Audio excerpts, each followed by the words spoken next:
ಬೆಂಗಳೂರಿನಲ್ಲಿ ಭಾರಿ ದುರಂತ ಒಂದು ತಪ್ಪಿದೆ. ಮೆಜೆಸ್ಟಿಕ್ ಬಳಿ ಸಾರವೆ ಮರ ಕುಸಿದು ಅವಘಡ ಸಂಭವಿಸಿದೆ. ಕೆಳಗಡೆ ನಿಂತಿದ್ದಂತಹ ಮೂವರಿಗೆ ಸಣ್ಣ ಪುಟ್ಟ ಗಾಯವಾಗಿದೆ. ಒಂದು ಘಟನೆಯಿಂದ ಮೆಜೆಸ್ಟಿಕ್ ಬಳಿ ಸಂಭವಿಸಿರುವಂತಹ ಘಟನೆ ಇದು. ಮೆಜೆಸ್ಟಿಕ್ನ ಅಮರ್ ಹೋಟೆಲ್ ಬಳಿ ಒಂದು ಘಟನೆ ನಡೆದಿದೆ. ಹೋಟೆಲ್ ನವೀಕರಣಕ್ಕೆಂದು ಕಟ್ಟಿದ್ದಂತಹ ಸಾರವೆ ಮರ ರಾತ್ರಿ 9:10 ಸುಮಾರಿಗೆ ನಡೆದಿರುವಂತಹ ಘಟನೆ ಇದು. ರಸ್ತೆ ಬಳಿ ನಿಂತಿದ್ದ ಬೈಕ್ಗೆ ಹಾನಿಯಾಗಿದೆ. ಉಪ್ಪಾರಪೇಟೆ ಪೊಲೀಸರು ಸ್ಥಳಕ್ಕೆ ಭೇಟಿ ನೀಡಿ ಪರಿಶೀಲನೆಯನ್ನು ನಡೆಸುತ್ತಿದ್ದಾರೆ. ಮೆಜೆಸ್ಟಿಕ್ ಬಳಿ ಸಾರವೆ ಮರ ಕುಸಿದು ಈ ಒಂದು ಅವಘಡ ಸಂಭವಿಸಿದೆ. ಕೆಳಗಡೆ ನಿಂತಿದ್ದಂತಹ ಮೂವರಿಗೆ ಸಣ್ಣ ಪುಟ್ಟ ಗಾಯ ಸಹ ಆಗಿದೆ. ಮೆಜೆಸ್ಟಿಕ್ನ ಅಮರ್ ಹೋಟೆಲ್ ಬಳಿ ಒಂದು ಘಟನೆ ಸಂಭವಿಸಿರೋದು. ಹೋಟೆಲ್ ನವೀಕರಣಕ್ಕೆ ಅಂತ ಕಟ್ಟಿದ್ದಂತಹ ಸಾರವೆ ಮರ ಇದು.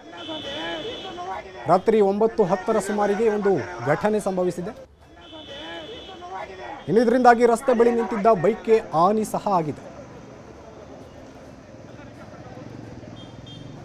ಇನ್ನು ಸ್ಥಳದಿಂದ ನಮ್ಮ ಪ್ರತಿನಿಧಿ ಮಂಜುನಾಥ್ ಪ್ರತ್ಯಕ್ಷ ವರದಿ ಕೊಟ್ಟಿದ್ದಾರೆ, ನೋಡೋಣ. ಬೆಂಗಳೂರಿನ ಮೆಜೆಸ್ಟಿಕ್ನ ಮಳಿ ದೊಡ್ಡ ಮಟ್ಟದ ಅವಘಡವೇ ತಪ್ಪಿದೆ ಅಂತಲೇ ಹೇಳ್ಬೋದು. ಯಾಕಂದರೆ ಮೆಜೆಸ್ಟಿಕ್ನಲ್ಲಿರುವಂಥ ಅಮರ್ ಹೋಟೆಲ್ನಲ್ಲಿ ಈ ಒಂದು ನವೀಕರಣ ಮಾಡುವಂಥ ನಿಟ್ಟಿನಲ್ಲಿ ಸಾರ್ವೆ ಮರಗಳನ್ನು ಕಟ್ಟಿದ್ರು. ನೀವು ನೋಡ್ತಾ ಇರ್ಬೋದು ದೃಶ್ಯದಲ್ಲಿ ಕಟ್ಟಿರುವಂಥ ಎಲ್ಲ ಸಾರ್ವೆ ಮರಗಳು ಕೂಡ ಅಷ್ಟೇ ಯಾವ ರೀತಿಯಾಗಿ ಬಿದ್ದಿದೆ ಅನ್ನುವಂಥದ್ದು. ಇದು ತುಂಬ ಅಂದರೆ ತುಂಬ ಫೇಮಸ್ ಹೋಟೆಲ್ ಮತ್ತು ಹಳೆಯ ಹೋಟೆಲ್ ಕೂಡ ಆಗಿತ್ತು. ಇದನ್ನು ಇತ್ತೀಚಿನ ದಿನ ನವೀಕರಣ ಮಾಡುವಂಥ ನಿಟ್ಟಿನಲ್ಲಿ ಒಂದಷ್ಟು ಸಾರ್ವೆ ಮರಗಳನ್ನು ಕಟ್ಟಿಕೊಂಡು ಅದನ್ನೆಲ್ಲವೂ ಕೂಡ ಹೊಸದಾಗಿ ಮಾಡಬೇಕು ಅನ್ನೋ ನಿರ್ಧಾರಕ್ಕೆ ಹೋಟೆಲ್ನ ಮಾಲೀಕರು ಬಂದಿದ್ದರು. ಅದರಂತೆ ಈ ಸಾರ್ವೆ ಮರಗಳನ್ನು ಕಟ್ಕೊಂಡು ಇವತ್ತು ನವೀಕರಣ ಮಾಡುವಂಥ ನಿಟ್ಟಿನಲ್ಲೂ ಕೂಡ ಅಷ್ಟೇ ಒಂದಷ್ಟು ಕೆಲಸ ಕಾರ್ಯಗಳಾಗ್ತಾ ಇತ್ತು. ಸಂಜೆ ವೇಳೆಗೆ ಕೂಡ ಅಷ್ಟೇ ಬಂದಿದ್ದಂಥ ಕಾರ್ಮಿಕರು ಈ ಸಾರ್ವೆ ಮರಗಳನ್ನು ಕಟ್ಕೊಂಡು ನಾಳೆಯಿಂದ ಕೆಲಸ ಶುರು ಮಾಡೋಣ ಅಂತೇಳಿ ಇವತ್ತು ಹೋಗಿದ್ರು. ಆದರೆ 9 ಗಂಟೆ ಸುಮಾರಿಗೆ ಏಕಾಏಕಿ ಈ ಸಾರ್ವೆ ಮರಗಳೆಲ್ಲವೂ ಕೂಡ ಅಷ್ಟೇ ಕುಸಿದಿದೆ. ನೀವು ದೃಶ್ಯದಲ್ಲಿ ನೋಡ್ತಾ ಇರ್ಬೋದು. ಇನ್ನು ಮೆಜೆಸ್ಟಿಕ್ನಲ್ಲಿ ಸಾಕಷ್ಟು ಸಂಖ್ಯೆಯಲ್ಲಿ ಜನರು ಕೂಡ ಓಡಾಟ ಕೂಡ ಇರುತ್ತೆ. ಅದರಂತೆ ಇವತ್ತು ಈ ಮುಂದೆ ಹೋಗ್ತಿದ್ದಂಥ 3 ಜನರಿಗೆ ಸಣ್ಣ ಪುಟ್ಟ ಗಾಯಗಳಾಗಿದೆ ಅನ್ನುವಂಥದ್ರ ಬಗ್ಗೆ ಸದ್ಯಕ್ಕಿರುವಂಥ ಮಾಹಿತಿ. ಆ 3 ಜನರನ್ನು ಕೂಡ ಅಷ್ಟೇ ಈಗಾಗಲೇ ಆಸ್ಪತ್ರೆಗೆ ಕಳಿಸಿ ಟ್ರೀಟ್ಮೆಂಟನ್ನು ಕೊಡಿಸಿದ್ದಾರೆ.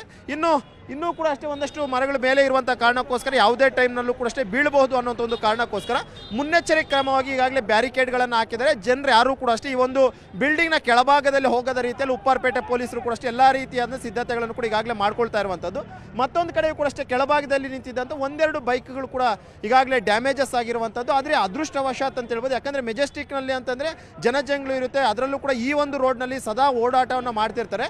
ಯಾಕಂದರೆ ಇವತ್ತು ಸಂಜೆ ರಾತ್ರಿ 9 ಗಂಟೆ ಸುಮಾರಿಗೆ ಈ ಒಂದು ದುರ್ಘಟನೆ ಕೂಡ ಆಗಿರುವಂಥದ್ದು. ಇಲ್ಲಿ ಸ್ಥಳೀಯರು ಕೂಡ ಇದ್ದಾರೆ, ಅವ್ರನ್ನೂ ಕೂಡ ನಾವು ಮಾತಾಡ್ತೀವಿ. ಸರ್, ಎಷ್ಟೊತ್ತಿಗೆ ಆಗಿತ್ತು ಸರ್ ಇನ್ಸಿಡೆಂಟ್? ಏನಾಯ್ತು ಸರ್ ಇದು? ಇವಾಗ ಮೇಲಿಂದ ಎಲ್ಲ ಬಿದ್ದಿದೆ ಸರ್ ಗಾಳಿಯಲ್ಲಿ ಫುಲ್ಲು. ಏನು ಪ್ರಾಬ್ಲಮ್ ಆಯಿತು ಅಂತ ಗೊತ್ತಿಲ್ಲ. 3 ಜನ ಏಟಾಗಿದೆ, ಹಾಸ್ಪಿಟಲ್ ಕಳಿಸಿದ್ದಾರೆ.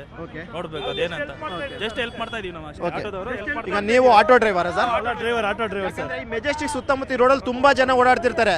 ಏನಾದರೂ ಹೆಚ್ಚು ಕಮ್ಮಿ ಆಗಿದ್ರೆ ದೊಡ್ಡ ಮಟ್ಟದ ಅನಾಹುತನೇ ಆಗ್ತಿತ್ತು ಸರ್. ನಾವು ಜಸ್ಟ್ ಹೆಲ್ಪ್ ಮಾಡಕ್ ಬಂದಿದ್ದೀವಿ. ನಾವೆಲ್ಲ ಆಟೋ ಡ್ರೈವರು. ಸಾಹೇಬ್ರು ಕರೆದ್ರು ಹಿಂಗಾಗಿದೆ ಅಂತ ಬಂದು ಹೆಲ್ಪ್ ಮಾಡೋದು ಸರ್. ಏನಾಯ್ತು ಅಂತ ಇಲ್ಲಿ ಎಷ್ಟು ದಿನದಿಂದ ಆಲ್ರೆಡಿ ಶುರು ಮಾಡಿದ್ರ ನವೀಕರಣ ಬಗ್ಗೆ ಗೊತ್ತಿಲ್ಲ ಸರ್ ನನಗೆ. ಸ್ಟಾರ್ಟ್ ಮಾಡಿಬಿಟ್ಟು ಇವಾಗ 1.5 ತಿಂಗಳಾಯಿತು ಸ್ಟಾರ್ಟ್ ಮಾಡಿ. ಅವ್ರಿಗೆ ಆವಾಗಲೇ ಸೀಟ್ ಹೊಡಿತಿದ್ರು. ಸೀಟ್ ಹೊಡಿಬೇಕಾದ್ರೆ ಹೇಳಿದೆವು ಅವ್ರು ಇದು ಮಾಡಿದವ್ರೆ. ಮಾಡಿಬಿಟ್ಟು ತಿರ್ಗಾ ಆ ಮೇಲ್ಗಡೆ ಗಾಳಿ ಬೀಸುತ್ತೆ. ಗಾಳಿ ಬೀಸಿದ್ರೆ ಯಾವುದಾದ್ರೂ ಬೀಳುತ್ತೆ. ಮರ ಕಟ್ಟಿದ್ರೆ ಆ ಮರ ಕಟ್ಟೋದವ್ರು ತಿಳ್ಕೊಂಡಿಲ್ಲ. ಇವಾಗ ಕಟ್ಟೋರೆ ಯಾರಿಗಾದ್ರೂ ಅನಾಹುತ ಆದರೆ ಏನು ಮಾಡ್ಬೇಕು ಹೇಳಿ? ಇವಾಗ ನಿಮಗೆ ಅನಾಹುತ, ನಮಗೆ ಅನಾಹುತ ಆಗಲಿ, ರೈತರಿಗಾಗಲಿ ಯಾರಿಗಾಗಲಿ ಅನಾಹುತ ಆದರೆ ಏನು ಮಾಡ್ಬೇಕು? ನಿರ್ಲಕ್ಷ್ಯ ಅಂತ ಹೇಳ್ತೀರಾ ಅವ್ರದ್ದು ಕಂಪ್ಲೀಟ್ ಆಗಿದೆ. ಇವಾಗ ಅವ್ರದ್ದು ನಿರ್ಲಕ್ಷ್ಯ ಇರೋದು ಈ ಬಿಲ್ಡಿಂಗ್ ಅವ್ರದ್ದು. ಓಕೆ, ಕೇಳಿದ್ರೆ ಅಲ್ಲಿನ ಜನ ಹೇಳ್ತಾ ಇರುವಂಥದ್ದು 1.5 ತಿಂಗಳಿಂದಲೂ ಕೂಡ ಅಷ್ಟೇ ಕನ್ಸ್ಟ್ರಕ್ಷನ್ ಆಗ್ತಾ ಇರುವಂಥದ್ದು. ಎಲ್ಲೋ ಒಂದು ಕಡೆ ನಾವು ತುಂಬ ಬಾರಿ ಅವ್ರಿಗೆ ಹೇಳಿದ್ದೀವಿ, ಆದರೂ ಕೂಡ ಎಚ್ಚೆತ್ಕೊಂಡಿಲ್ಲ. ಅವರ ನಿರ್ಲಕ್ಷ್ಯದಿಂದಾಗಿ ಈ ಒಂದು ಘಟನೆ ಆಗಿದೆ. ಎಲ್ಲೋ ಒಂದು ಕಡೆ ಅದೃಷ್ಟವಶಾತ್ ಅಂತ ಹೇಳ್ಬೋದು 3 ಜನರಿಗೆ ಸಣ್ಣ ಪುಟ್ಟ ಗಾಯಗಳಾಗಿದೆ. ಅವ್ರನ್ನ ಹಾಸ್ಪಿಟಲ್ ಟ್ರೀಟ್ಮೆಂಟನ್ನು ಕೊಡಿಸ್ತಾ ಇದ್ದೀವಿ ಅನ್ನೋ ಒಂದು ಮಾತು ಹೇಳ್ತಾರೆ. ಸದ್ಯಕ್ಕೆ ಘಟನಾ ಸ್ಥಳಕ್ಕೆ ಉಪ್ಪಾರಪೇಟೆ ಪೊಲೀಸರು ಕೂಡ ಅಷ್ಟೇ ಬಂದು ಪ್ರಕರಣವನ್ನು ದಾಖಲು ಮಾಡಿಕೊಂಡು ತನಿಖೆಯನ್ನು ಕೂಡ ಈಗಾಗಲೇ ಆರಂಭ ಮಾಡಿರುವಂಥದ್ದು. ಕ್ಯಾಮ್ರಾ ಪರ್ಸನ್ ಶ್ರೀನಿವಾಸ್ ಜೊತೆ ಮಂಜುನಾಥ್, ನ್ಯೂಸ್ 18 ಬೆಂಗಳೂರು.